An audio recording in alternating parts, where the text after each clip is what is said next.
Hi YouTube, we just wanted to shoot a short video here to explain something. This Frontier is an os27, but this log, it is kind of chewed up on the butt, but this log is only 26 inches across, the major point, the biggest, greatest point. And as you can see, I have the throat of this saw opened up the whole way. You can stay right there, I'm just going to go over here. The throat of this saw only opens up to 23.5. Now, if you're going to do a 27-inch log like they claim this saw can do, it better be a really straight log. And on top of that, you can't cut live edge slabs the whole way through. Basically, what you're going to have to do is cut the first cut off, get the sap edge off. And this is what we did on this one. We cut the sap edge off, which is what the bottom is right now, and then we rolled it 180 degrees, and we cut the sap edge, the bark and the sap edge off the other side. So with that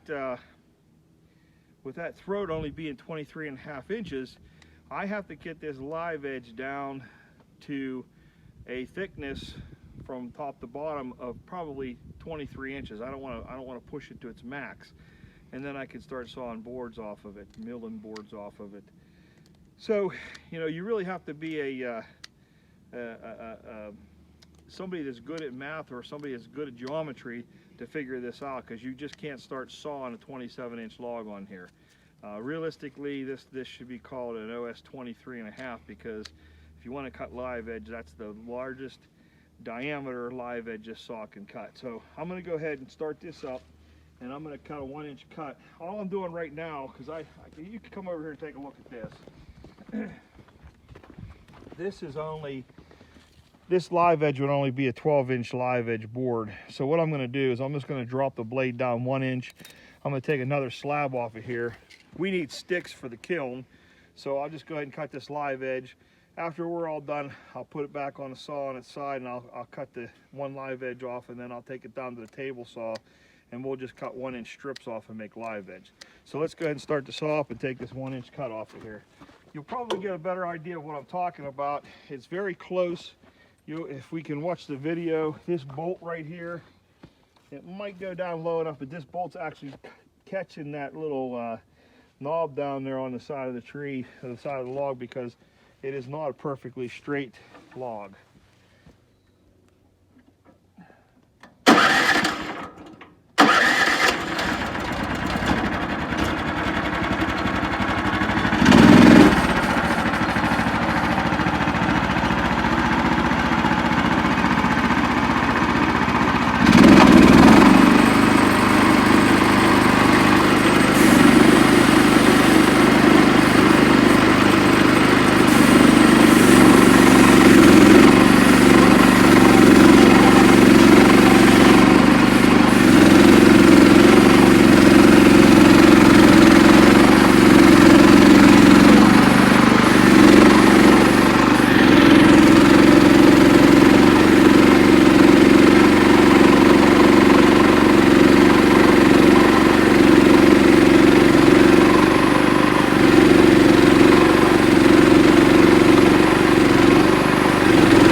Guide is actually rubbing right on here, so I would usually push on the top of it, push on the bar, but I just pushed on the bar so I could torque the whole carriage to one side and get it past there. Once we got it past there, it was fine. I had a lot of room on the side here, but it's just the way the log's sitting, and you can see it's right up against the stop here, so I couldn't push it that way anymore. But I'm going to go ahead and measure this, and hopefully we are at 23 inches from top to bottom because I'm done. I can't cut any further. The only thing I may be able to do is take this stop out and push it this way another inch, and I might be able to get another cut. But we're going to go ahead and take a measurement, and then we'll be back. Okay, so we got an old piece of junk wood that was laying on the side, and we are way under the 23. So we are at 16 right there.